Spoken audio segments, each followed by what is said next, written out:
Hey guys, it's Sarah.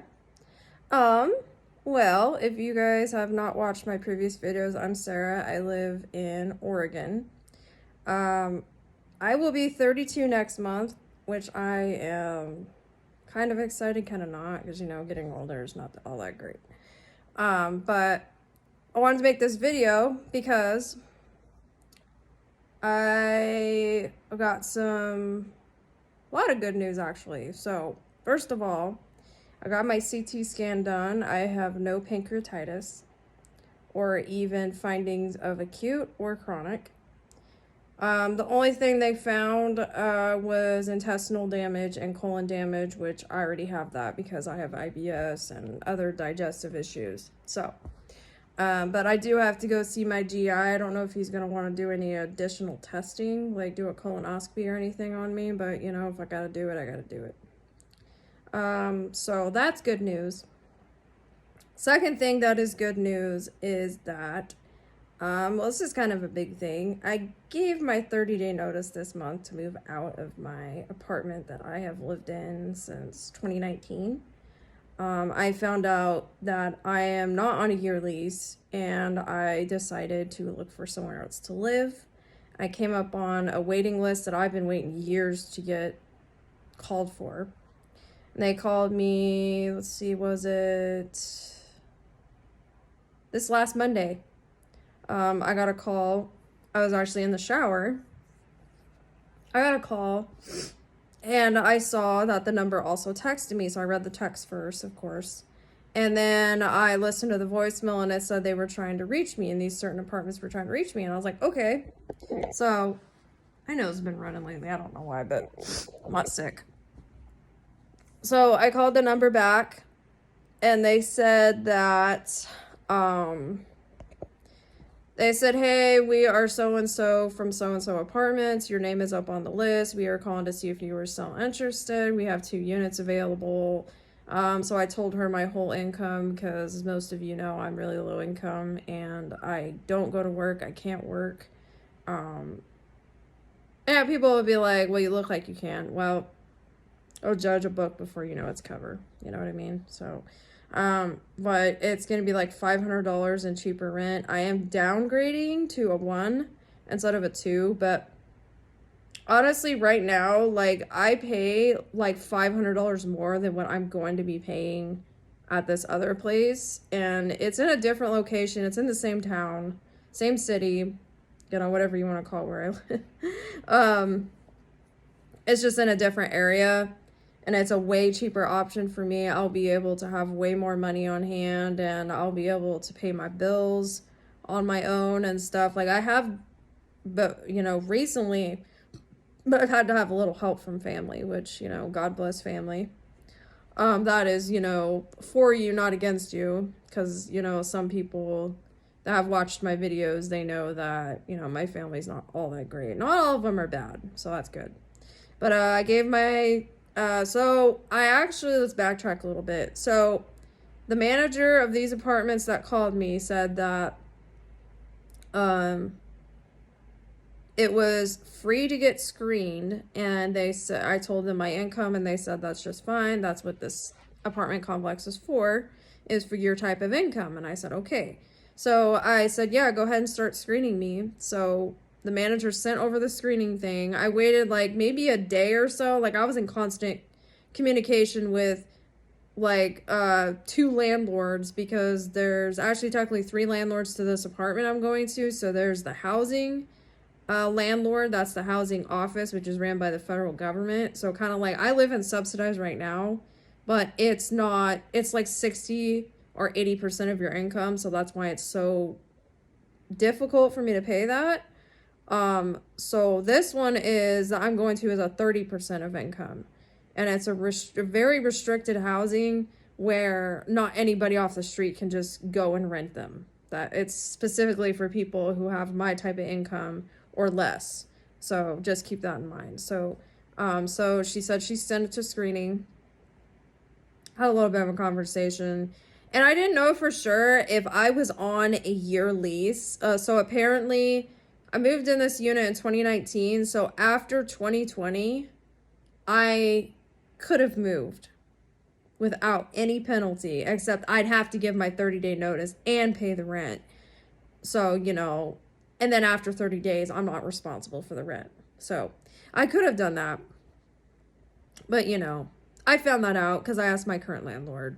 And so apparently in Oregon, which I don't know why I did not know this, because I lived in Oregon for so long, like my whole life. I've never lived in any other state. But apparently when you're wanting to move and you're wanting to get screened and get like all your rental verification, your employment history, your employment, credit, if you had any evictions, that type of thing that apartments screen for. Well, apparently I was supposed to give my 30-day notice first, because to get screened for apartments, you have to give your notice, because I guess if you don't give your notice and you're looking to move, the other landlord is not going to take you as seriously, because if you're like saying like, oh yeah, I want to move, but I don't want to move until I'm approved. I mean, that's totally, understandable.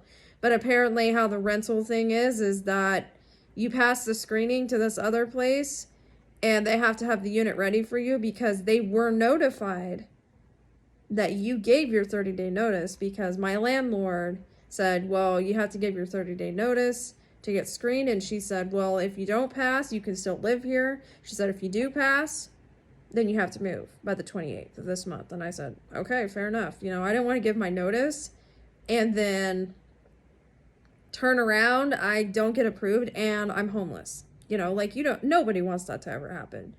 I technically would not be homeless, to be honest. Like, I have some other people I could go stay with, but I was just, hoping for the best. And so before I gave my 30-day notice, I contacted these new landlords and said, hey, I noticed you guys cannot get my rental reference. And they said, yeah, because you have to give your 30-day notice for us to get your rental reference. And if you don't, then we're not going to be able to screen you. And I said, okay. So the new landlord said, well, just give us a call back when you talk to your landlord, and we'll reach back out to them and get your rental record. And I said, okay. So I went and talked to the landlord, and she said, yeah, if you get approved, then you have to move. But she said, if you don't get approved, you can still live here. And I said, okay, that's fine. So like I said that already, but so she said, well, congrats, like it sounds like a really good situation for you and all that. And I said, yeah, it is. So I assumed she gave me a really good rental record, because ding ding ding, I passed the whole thing. And usually with me and renting apartments, it's my credit score is so bad, and I do have 2 negative impacts on my credit, which I'm gonna fix. Like, I need to. And then obviously I passed the criminal and the credit. The credit was what I was worried about, because first of all, I have 2 negative impacts, like I said, and both negative impacts are under $2,000. But like usually anything on your credit, they do not like to see that's negative. But I guess with these landlords, they're only really looking like if you owe a power company or you owe a landlord rent. I guess they're just not worried about like what exactly is on it, because then they can tell when they screen you if you've even had evictions or anything. Like, it's crazy. Like, background checks are crazy. But, it's good that they do those, and because, you don't want somebody that doesn't, that just bothers everybody. You want to make sure that you're selecting a good tenant.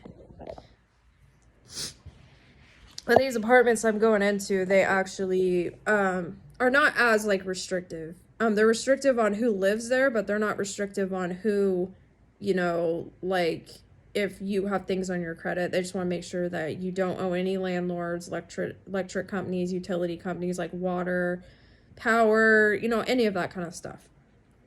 But yeah, I passed on my own, which is really a huge thing, because like I said, my income is really low.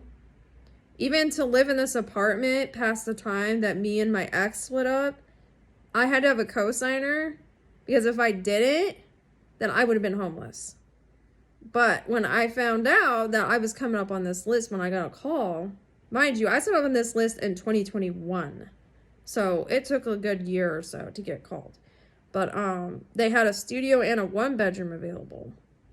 And I was like, really now? So it's not just, oh, we only have this one, that's it. And so they said, well, we have a studio and a 1 bedroom. And I was like, I'll take the 1 bedroom. Because, you know, I have a cat. And if anybody has a cat that knows that they get smacked in the face when they sleep, she literally does that to me. I know some people think it's funny, but when I do not get sleep or she keeps doing that and I can't even get like 6 to 7 hours of sleep a night, let's just say randomly, you know, like I get really cranky and I cannot not do without sleep. So chose the 1 bedroom because it has a door on it. So the thing I'm a little concerned about, which I am excited to move. I don't really like to move, but it's going to be a very, very big, good change for me. And yeah, I don't like change either. Change, I do horrible with it. But I think it's time to just move. But one thing is that to see the apartment, I had to get screened first and approved. They didn't let me see it. And yeah, people are like, wow, that sounds sus and sketchy. Yeah, it does. But I know the whole thing is legit. I did think for a little while last week or this last week, that it was a scam, but it's ran by the local housing office. It's ran by this other nonprofit organization that has many rentals in my county.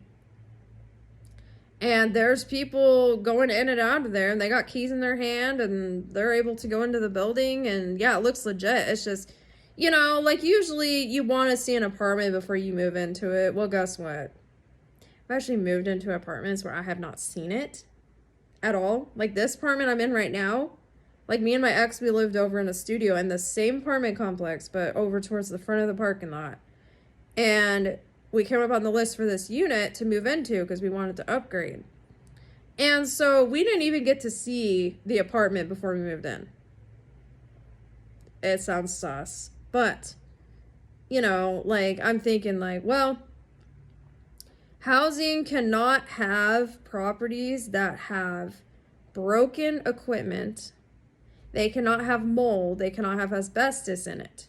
Because if there was, then apartments get shut down for that. So I'm hoping that it's going to be just fine, because if not, I already like committed to getting screened and stuff. So like pretty much I'm stuck with it.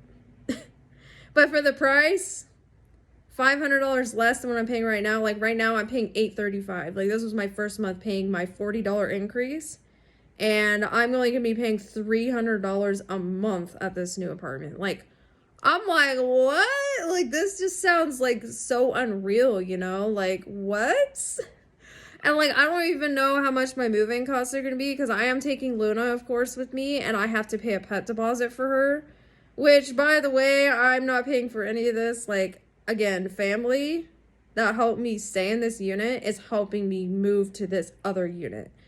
And another thing, a good plot twist, is I have had an awesome caregiver lately. Like, she helps me with stuff that she usually doesn't help me. Like, you're supposed to help a client with, like, taking me to my appointments and stuff. Like, she's allowed to do that, but, like, if I have an appointment that comes up and it's 3 days before I can make a medical ride, she just takes me to the appointment. She sits there, she waits. You know, like, she's a really good caregiver, and, like, I told her about this apartment thing. And we were talking about some other apartments before that was like the same 30% income situation. And then I told her about this one, how I came up on the list. And she was just like, I was like, yeah, well, I don't have anyone to move me. I don't have a way to move or anything like that. She's like, yeah, you do. And I'm like, what are you talking about? She's like, I got a 20-foot trailer and a truck. And I'm like, what? Like, she's offering to move me. Like, she even helped me start packing up, and I got boxes all over my apartment right now. Like, I'm just like, where has she been? Not really all my life, but you know, like, caregivers are hard to find. Like, they're hard to come by. Like, it's crazy. I know you guys are probably like, what's a caregiver? Well, it's a state worker that comes in and helps me and do things. Like, that's a long story. Like, you guys have probably watched my videos before where I talk about my birth defects and stuff. And if not, I can make a video on that if you guys want. But yeah, I'm really excited. I'm not excited to move because moving sucks. But you know, I gotta do what I gotta do. I just, you know, I hope the thing doesn't look like crap just because I'm gonna be paying $500 less in rent. But like I know the location. I'm excited about, like I said. So yeah, I'll keep you all updated. When I do move, I will be doing a YouTube video on an empty apartment tour. But if I think it looks like crap, I may not do it because I don't want to embarrass myself. Be like, wow, Sarah, why did you take this apartment? Blah, blah, blah. You know, like the way the screening process works was really not my fault, honestly. And like, yeah, I'm going to think like, wow, this thing's probably going to look like garbage. But it may not. And if it does, you know, I'm stuck with it and that's fine. I'm stuck with it at least for a year. So I gotta at least give it a shot, you know, like live there for a year. And then if I don't like it, I can always just move. But I probably won't because it's a really good deal for me. And I found out that there is 5 floors to this apartment building I'm gonna be moving into. And there's an elevator. I'm like, what? Like, I've never lived in an apartment that, first of all, has 5 floors. And second of all, it's just like an all-in-one building. It's got laundry in there. It's got a mail room. It's got a community room. It's, like I said, it's got an elevator. It's got stairs. And I'm just like, man, if it's a really nice apartment and it even has a dishwasher in it, I'm going to be shocked. Because, you know, like usually with apartments that are for certain types of people, they don't have dishwashers in them. Like, you have to hand wash your dishes because, you know, that's what you get when you pay cheaper rent. You know, you get what you pay for.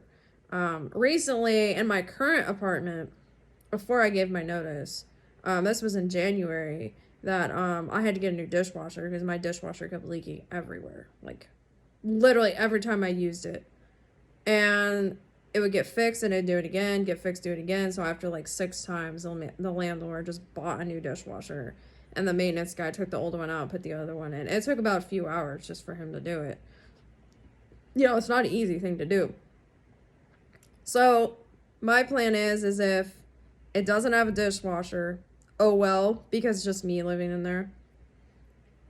And I also have an option to get a portable dishwasher where it's a dishwasher where you take the hose to the end of the dishwasher, the portable dishwasher. And I know about this because one of my friends had one because she didn't have a dishwasher when she bought her manufactured home before. So she had a portable dishwasher and she put the hose in the sink and she tightened it. And you plug it in and it rolls. And you just wash your dishes like you usually do if the dishwasher was in the, you know, in the wall or, you know, like where it usually is in an apartment or a house. And I got her dishes clean just fine. And I was like, damn, I want one of those. Seriously. But you know, those cost money. Those cost a lot of money, actually. But you know, it's something that I'm considering. But I may just do the hand washing just because, you know what, I'm just cheap like that. But you never know. It might have a dishwasher in it. The last apartment I lived in that was about this much money. It was brand new, but the only thing it didn't have was a dishwasher. So yeah, but I just wanted to give a, this time, positive update. Usually it's been negative updates because of my health and stuff, but things are looking to get better. But yeah, I'm officially moving out of this apartment. And yeah, it's definitely a reality because I don't like moving and I don't like change, but it's something that needs to be done. Like, it's time to just leave this apartment, give it to a family that needs it more than I do. Because I'm like living in a 2-bedroom. I'm just me, my cat. I don't have kids. So, you know, like there's a lot of people around where I'm at right now and just in America and just in general, that need a place to live. Even my current apartment manager told me that. She's like, yeah, there's a lot of people here in this city and in Oregon in general that need a place to live and they got kids and everything. I'm like, well, if I get approved, they can have it. If I don't, then you know, I may just go live in another state. You know, because I'd have that option because I'm not tied to this unit until September now. So we'll see what happens, but I will give another update and probably do an apartment tour when I get to see the unit, because I am going to be taking video anyway. So, well, that is all for today's video. I appreciate if you guys clicked on this video. If you could like and subscribe if you're not subscribed, I would appreciate it. I will see you guys in the next one. Bye!